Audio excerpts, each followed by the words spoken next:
Hey everybody, welcome to the Dungeoncast. I'm Will. I'm Brian. This is the podcast where we talk about everything Dungeons & Dragons, and today we're covering the Circle of Stars Druid. 1, 2, 3, 4. Shoutouts Welcome, adventurers, to the Dungeoncast. Hey Brian. Hey, Will. How you doing today? I'm a little cold still. Yeah, it's a little cold in here, but it's okay. We're going to get through this winter. Winter. Freeze. Indeed. And today we are covering another Tasha's Cauldron of Everything subclass. Everybody likes Tasha's. Yeah, because it's a really good book with a lot of good content. It's good book. Yeah. And specifically, we're covering Druidic subclass. Druids, as we have discussed before on the show, are practitioners of nature magic and warriors of nature. They speak with beasts and plants, transform into animals, and cast spells of the elements. They protect the wild places of the world, including forests, deserts, mountains, and grassland. But you know what else is part of nature, Brian? Space. That's right. These druids belong to the Circle of Stars. They look to the heavens for both guidance and magic. Cool. Mm-hmm. I'm about it. Yeah.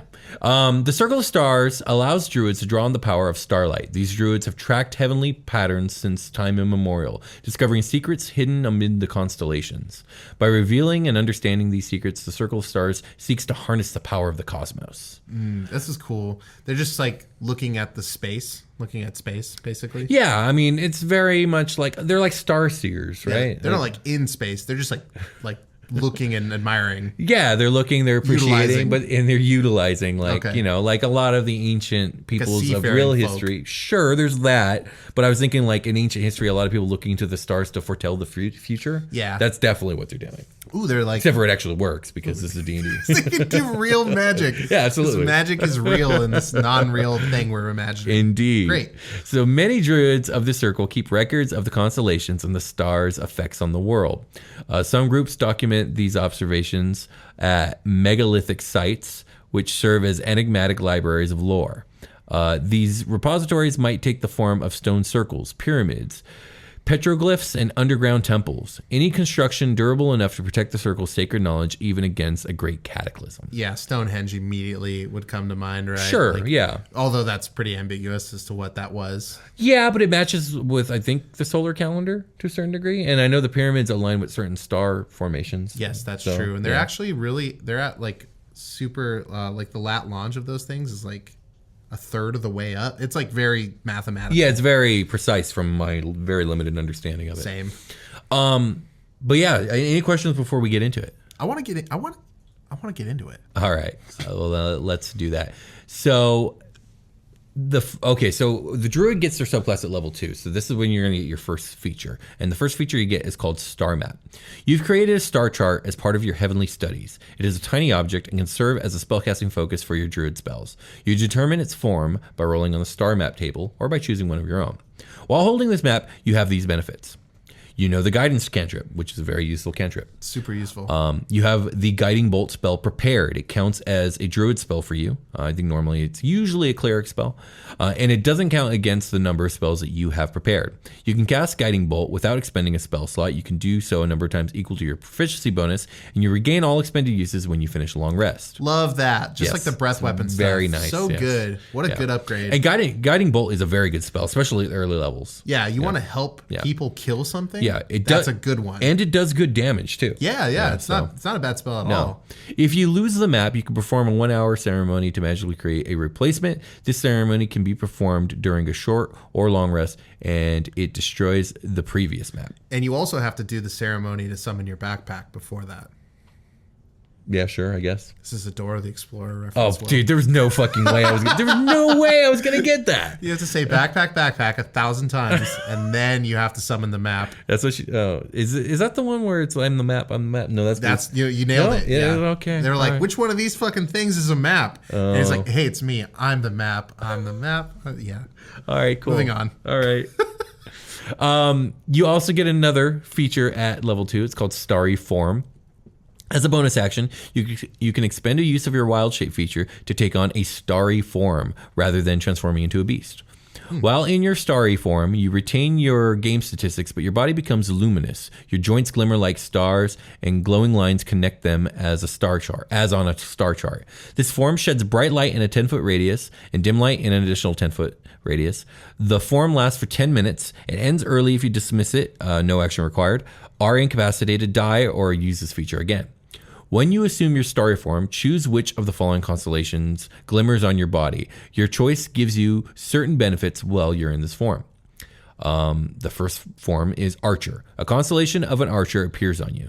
When you activate this form and as a bonus action on your subsequent turns while it lasts, you can make a ranged spell attack, hurling a luminous arrow that targets one creature within 60 feet of you. On hit, the attack deals radiant damage equal to 1d8 plus your wisdom modifier. That's cool.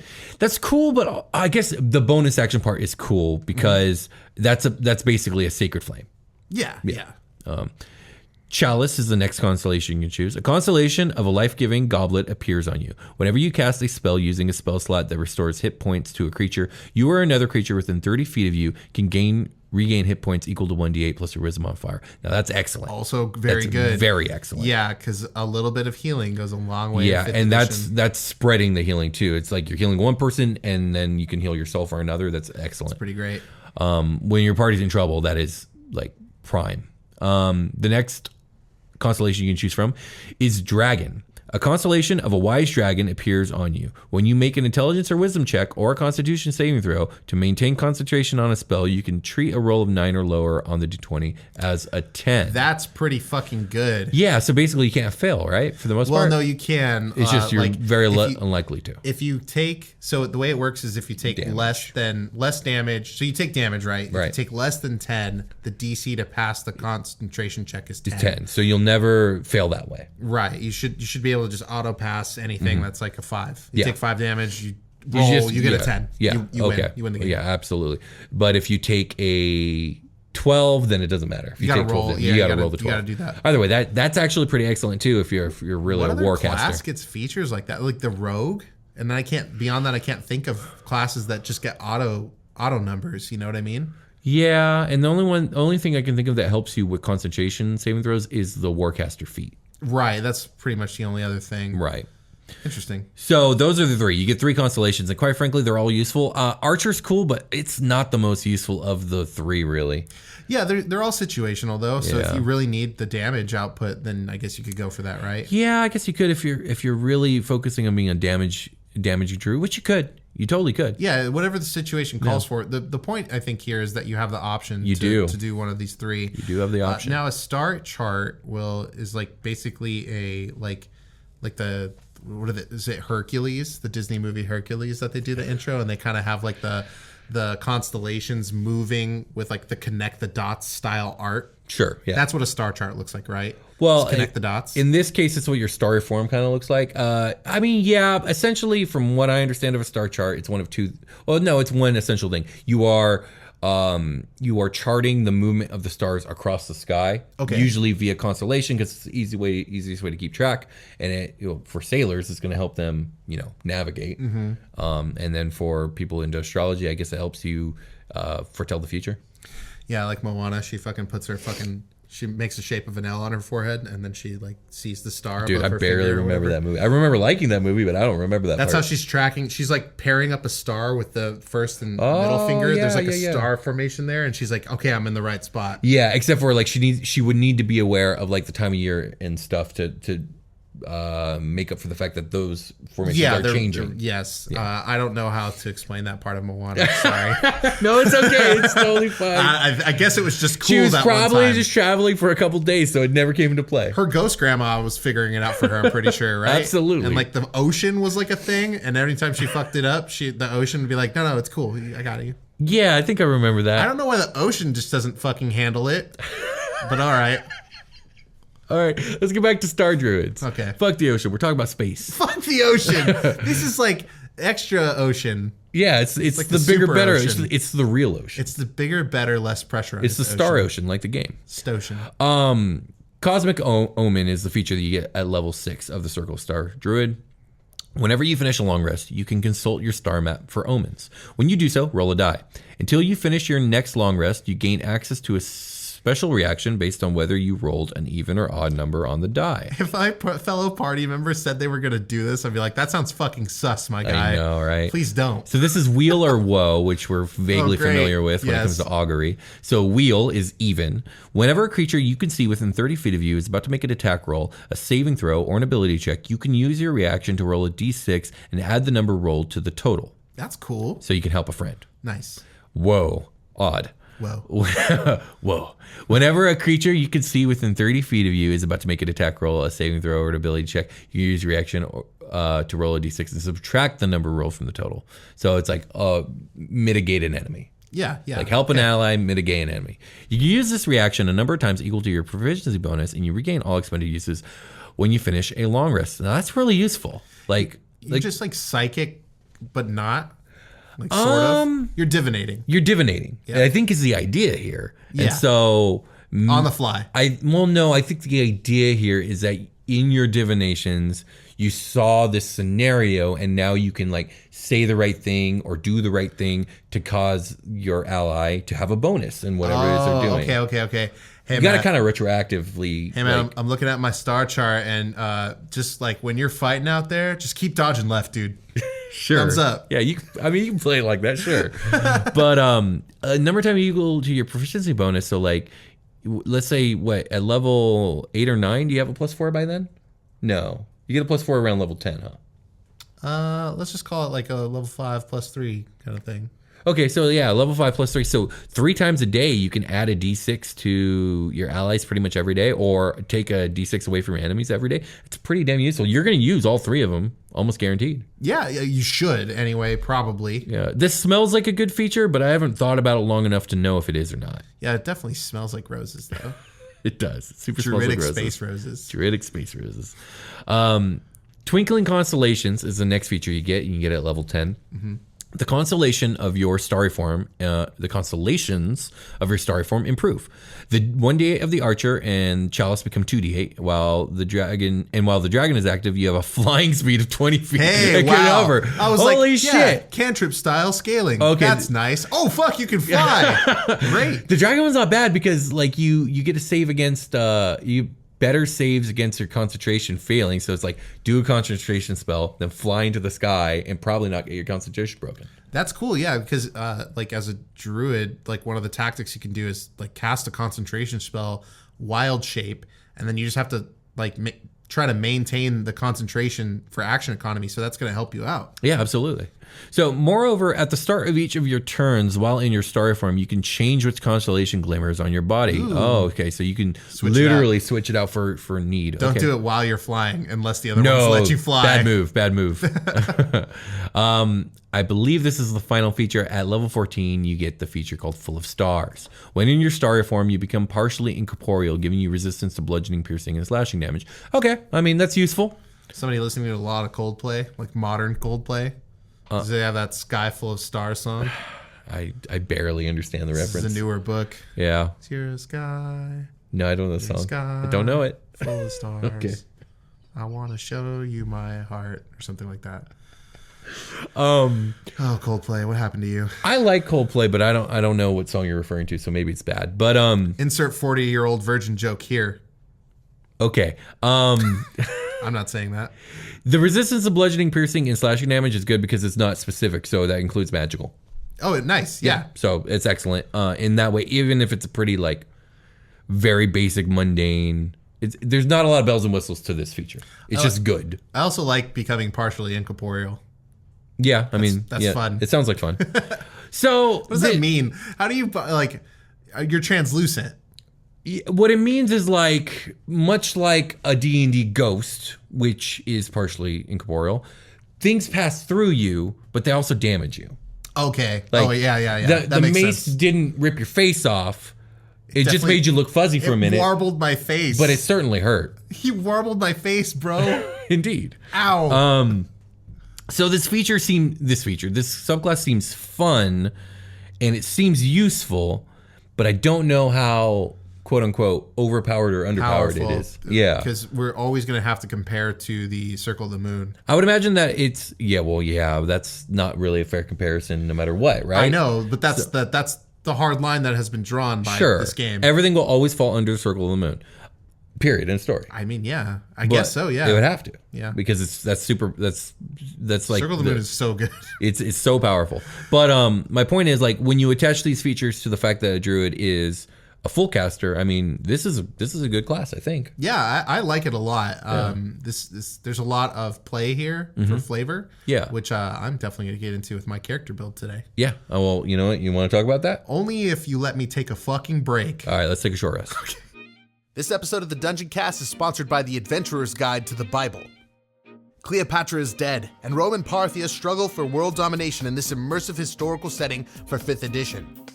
Your adventure begins with a search for the 3 missing magi, but will bring you into conflict with enemies both human and supernatural. Featuring 6 new subclasses and dozens of new character options, as well as 50 new monsters based on ancient Babylonian and Hebrew mythology. This 350-page module is live on Kickstarter now. We've returned. Indeed, we have. Hood up. Oh, hood Sorry. down. Sorry, I was outside. It was cold. The Sith Lord of podcasts will start. All right, Brian, tell me about your character. Kagan. Sarl Kagan. Oh my god. Yeah. Okay. That's how they introduce I like themselves. it. I like the Kagan part. Sarl Kagan is a Protector ASMR, level 8 Circle of Stars Druid. Okay. Let's see here. We got 0 strength, +2 to dex, -1 constitution. I made another dump stat con character. I haven't done this since Sweet Boy. All right. +1 Super frail. +1 intelligence, +2 to wisdom, and a +3 charisma. I made this as charismatic as possible. Why the charisma? Because Carl Sagan. I guess he is charismatic, but you're not going to use that as a druid. No, but I'm gonna use. Well, I mean, I'm gonna use it as a Dungeons and Dragons character. All right. That likes That's to just fine. like absentmindedly quote Carl Sagan when they do stuff. Okay, I like and that. that's gonna be my fun character spring. Is when I do stuff, I'm gonna like say one of these abstract quotes that only sort of applies to the fantasy world I'm probably in. Like this one: for small creatures such as we, the vastness is bearable only through love. And that's like the type of shit. That's a good one. Yeah, I like that. No, there's a ton of good ones. There's so many. That's fantastic. Like you'll be looking at the star chart and look up at the campfire. Like extinction is the rule, survival is the exception. We're gonna win tomorrow. like. Okay, you're selling me. You're selling me on this. These quotes are saving your character. No, yeah, this is all based You're off like, these of- quotes are my character. These quotes are my character, and like these cool subclass features, which actually make it a lot of fun. Yeah, sure, absolutely. To play.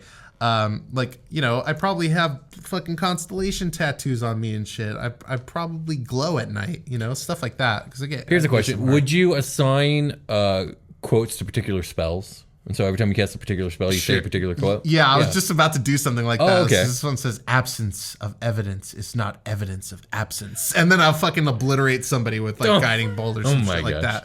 I like that. Yeah, stuff like that. It's a really fun, I have a brainyquote.com. It's a really fun, funny concept, but does this person have a character, have a personality? Yeah, I mean... What's their life mission? Is it Carl Sagan's life mission? I think it's just learning about the stars, educating. I always love my druids to really lean into just the very druidicness of their druidity, which is to say, hang out with trees. Except for in this case, it's stars. Yeah, I mean, we're gonna hang out under the stars. We're gonna hang out in a place with not too many trees, so I can see space. Yeah, but also, not too many city lights, so that you can see space. No, I did take a couple of fun, cool little things, but I think I hid them because I shrank. God, we suck at D&D Beyond on this show. I'm looking at your D. There we go. I don't know what I'm looking at here. Okay, let me go to my features because I picked a couple of cool ones, right? So I took proficiency in Arcana and Nature, and I'm going to lean into that magic shit. Makes sense. I know Druidic, Spellcasting, Wild Shape. Let's see. Yeah, I went up to level 8. Where is my cool stuff?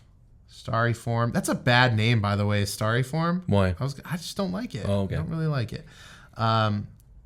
Feats. There we go. There's a little button for that. So I took Observant. Increase your intelligence or wisdom score by 1. I picked wisdom. If you can see a creature's mouth while just speaking a language you understand, you can interpret what it's saying by reading its lips. You have a +5 bonus to your passive perception and passive investigation scores. Okay. I mean, that's very fitting. And I also took Artificer Initiate. Oh. You've learned a cantrip and first level spell from the Artificer spell list, as well as proficiency with an Artisan tool that you can use. You can use as a spellcasting focus for spells that use intelligence as the spellcasting ability. I took Magic Stone. Okay. Cool. And I took. Remind me, what Cartographer's does Magic Tool. Stone do? Is that a damage spell? I feel like it is. Isn't it the one where you shoot rocks? Yeah, I think so. Yeah. It. Let me look up Magic Stone. What's Carl Sagan doing shooting rocks? Well, I gotta be able to fucking hit people, dog. Okay, all right. Magic Stone. My bad. I gotta protect myself while I'm studying space. Yeah. You know, people come up behind me and shit. I'll just shoot a rock at them. Mm-hmm. It was the one I was thinking of. You touch one of 3 pebbles, imbue them with magic. You or someone else can make ranged spell attacks, so I can give them to my homies. Mm-hmm. What's the range? Range of 60 feet. If someone else attacks with the pebble, the attacker adds your spellcasting ability modifier, not the attacker's, to the attack roll. On a hit, the target takes bludgeoning damage equal to 1d6 plus your spellcasting ability modifier. Hit or miss, the spell then ends on the stone. I was trying to think of some sort of play on the little blue dot thing. You know, the little blue dot Oh, yeah, that quote? that quote is over Yeah, the here. little blue dot quote with the stones. That is a hard one. I was looking at the little blue dot quote. Where is it? They could be your little blue dots that you're firing off into the enemy. Because that and killing that them. is that presumes that I have seen Earth as it has been called in Fizzbands. I mean, it's not completely unlikely. I mean, you could have been in some sort of drug-induced trance and like transcended into the stars. What would make to see your star gods? What I don't know. What would make you make a reference like that, Will? Secret Quest Saga. We have a druid who basically does that all the time. Basically, it does do that All the time. Every story break, Yeah, absolutely. every story arc. She's seen all the little blue dots. All the blue dots. Where is the little blue dot quote? But I know the one you're talking Yeah, about. It's basically okay. like, look at it, it's Earth, and it's so small, and we're on it. Yeah, and you basically say, look at it, it's Earth. It's a blah, blah, bah, Yeah. bah, bah. Check out this little Yeah. blue dot. Yeah, exactly. In your face. Okay. You got any other unique features? I took an Artificer Initiate so I could like build a telescope. Okay. Was there a reason you chose ASMR? Because Okay. the charisma boost mainly. No, okay. Fair enough. I don't know. One I of thought them, you because Carl Sagan is a saint. like upper planar, sort of. Okay. Carl Sagan- Celestial stars. I get it. Okay. Carl Sagan seems like a really good dude, but you never know.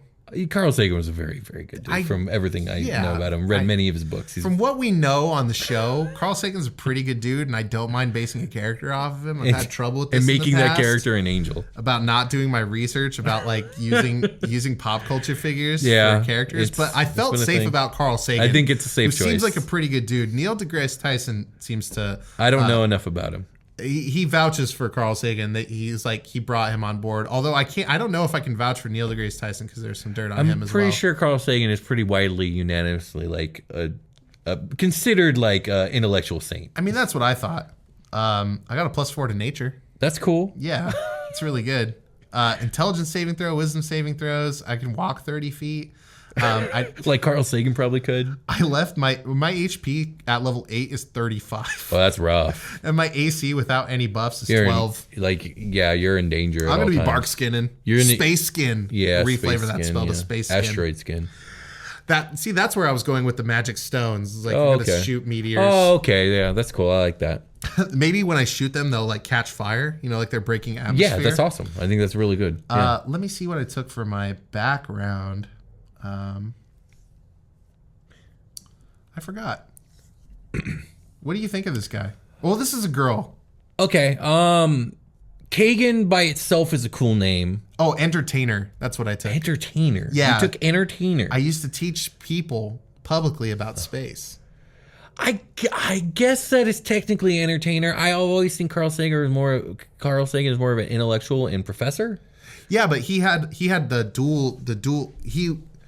personality to present. Sure, yeah. So like that's entertainment. Sure, absolutely. And that's what his like Neil deGrasse Tyson does now, or like who's the other guy? Shit. I don't know. There's a handful of them that you see out there, like Yeah, they're presenting like science ambassadors. But sure. they're also very charismatic people that are able of to course. teach. So I kind of wanted to play a high charisma character that like has no business like with the class. Like I don't know. I felt like going with the okay. I got a +6 performance. That's dope. That's gonna help me do my shit. Absolutely.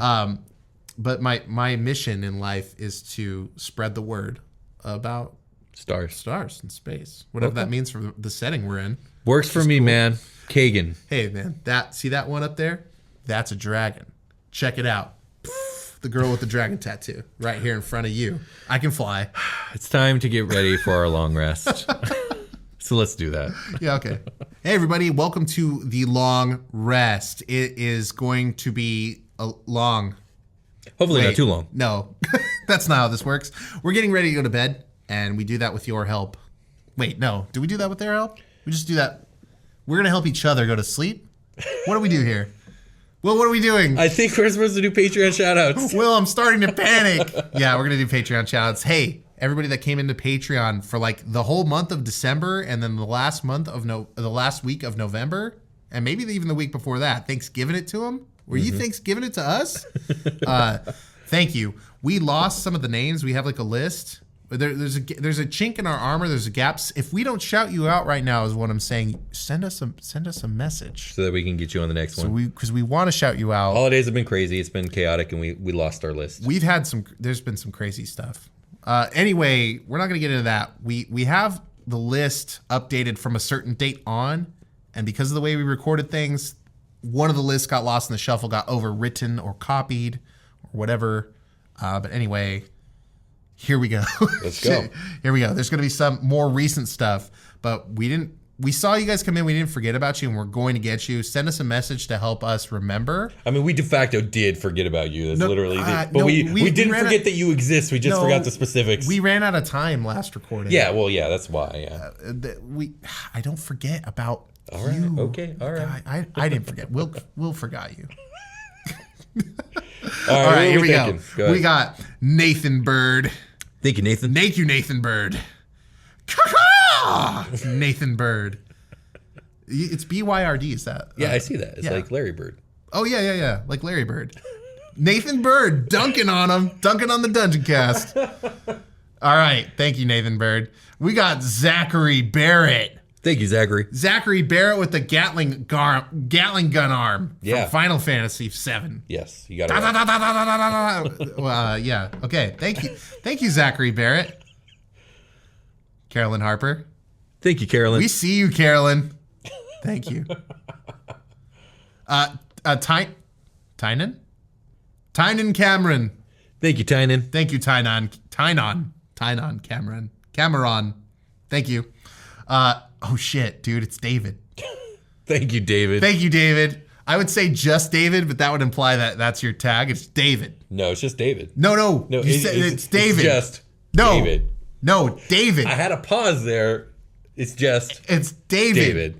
David. Thank you, David. Killing it, David. Holy shit, David. Thank you for the generous contribution, David. That's like David and Goliath. Not just David and Goliath. It's like David. Yeah. Yeah. You got it. Joel Lima. Thank you, Joel. Joel Lima. Your name looks familiar, Joel Lima. And it might be because you're the most recent person, but it might be because I've seen you before, Joel Lima. I don't feel like I have seen him before. You haven't seen Joel? I don't think so. Then maybe I'm tripping. But regardless, you're here now, and that's what matters, Joel. So thank you. Thank you, Joel. And thank you to everybody else. Like we said, we missed a handful of folks. We should have shouted you out. Things got crazy. Things got fucking crazy for us. You don't understand. No, we're really sorry about that, though. Like, let us know. We want to fix this. We want to make this right. Check out your bonus content, and let us know what you guys think of your merch and stuff. And make sure you hit up.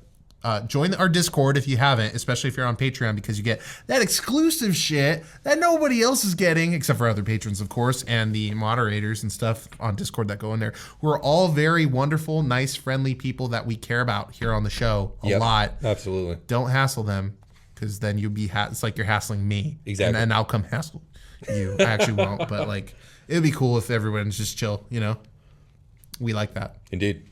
Hey, we got anything else we want to talk about on this long rest? We got a merch store if you guys want to check us out on spreadshirt.com. We got shirts, jackets, hoodies, beanies, totes, stickers. We got everything. You want to support us in a small way? Do we have pins? Oh, we do have pins. We have plenty of pins. We got lots of pins. I gotta get some pins. Yeah. They're really hard to display on the YouTube background.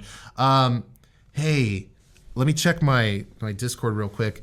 there's a buddy of ours on Discord that let me know that they sent something to the P.O. box, and I went the day they asked me to, but it wasn't there. I guess it got delayed. Oh.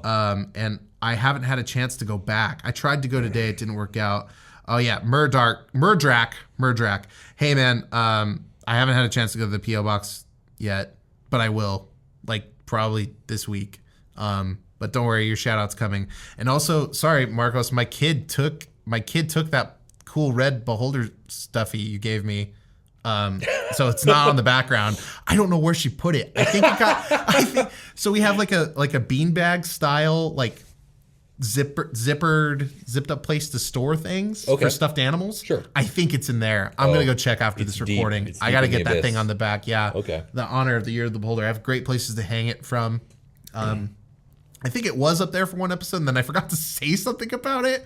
But yeah, if you guys send us something in a P.O. box that we can display, we'll fucking display it. Yeah, absolutely. And we'll shout you out. So yeah, that's all I got.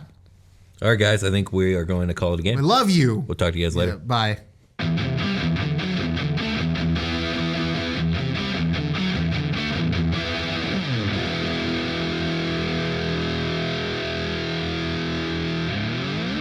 The Dungeoncast.